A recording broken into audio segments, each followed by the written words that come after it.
Hey guys, how are you? As I said, I'm going to do a video series about current possible opportunities or outlook about opportunities of investments nowadays, different sectors within the commercial real estate sector.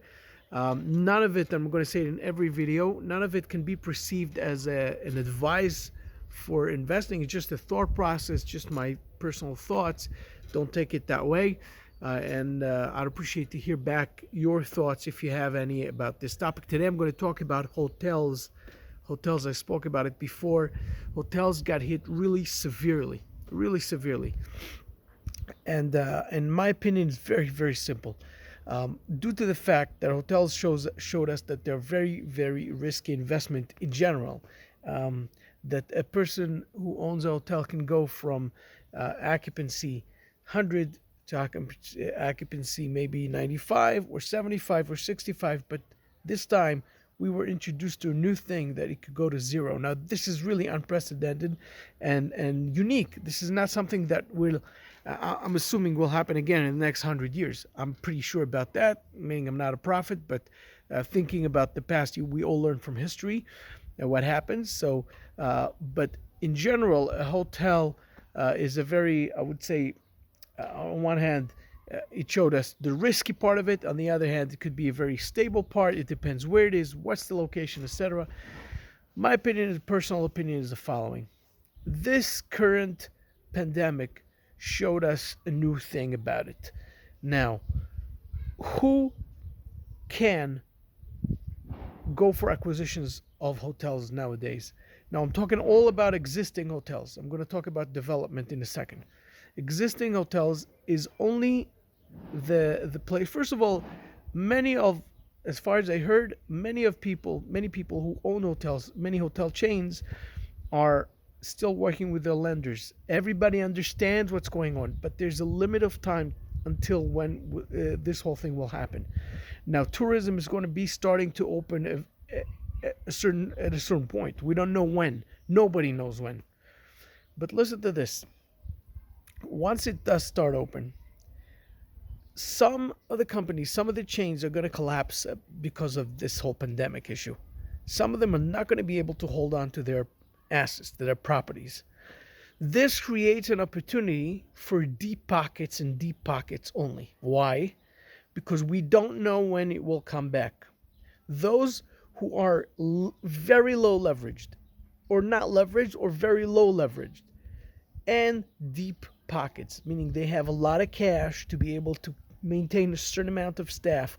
They had to lay over some. They had to keep some in some kind of, it's called, in Israel it's called chalat. It's like chufsha lo tashlum. It means a vacation without pay, or a no pay leave, or something like that, whatever it's called.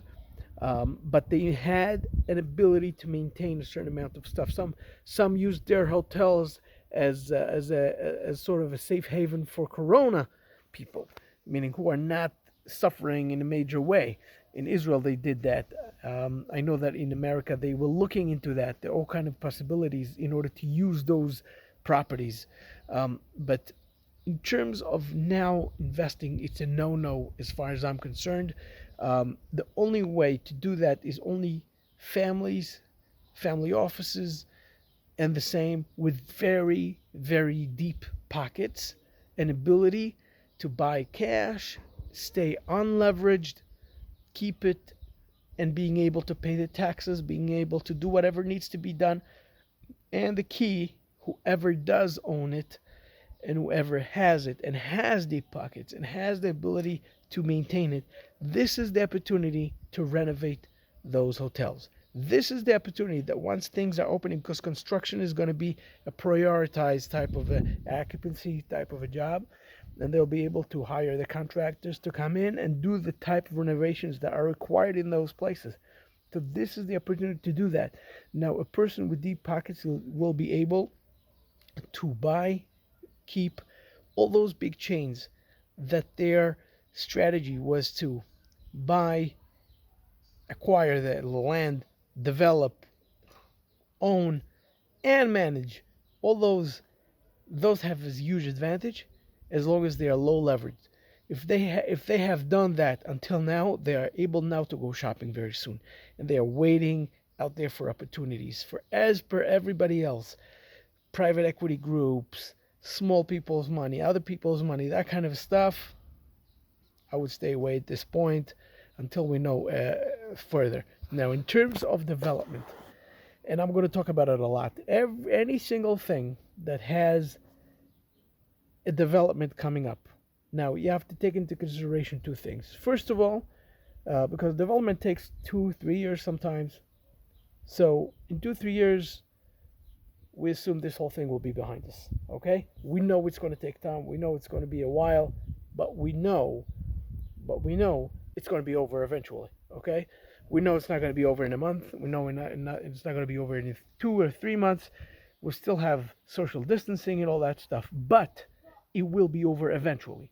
So now, what am I trying to say?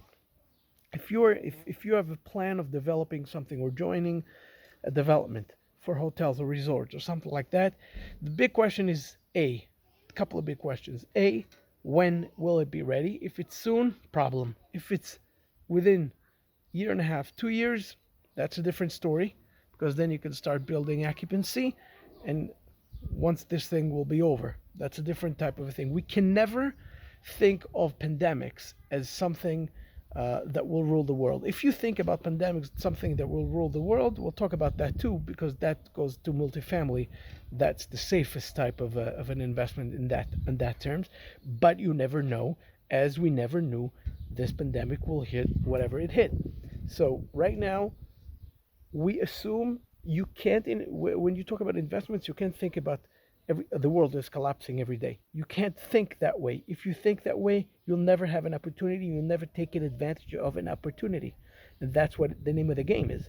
So right now, if something has a development, has a possibility of something that you can do, get involved in the development, and will be ready in 2.5 years or something like that, 18 months even, something like that. You can start thinking about it, as long as that area doesn't have current hotels that are collapsing, because if that will be creating a market for acquiring existing hotels that are already in great shape, just suffered from the pandemics, and their owners cannot pay the debt service, or it cannot maintain it, cannot keep their staff, and they have to let go, and they're collapsing.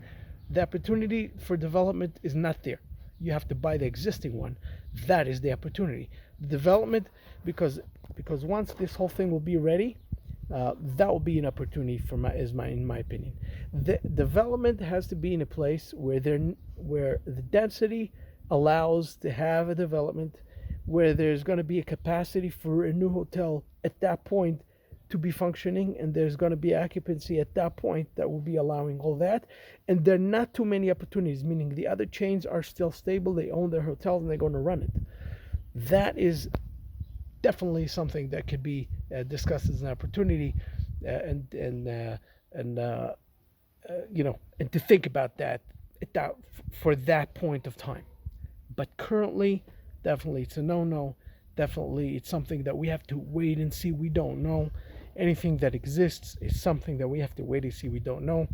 It's the haven of the deep pockets. The people who have cash are sitting on mountains of cash, and they can go out and shop soon. For everybody else and anyone else, I'm sorry, this is not the thing that I would recommend.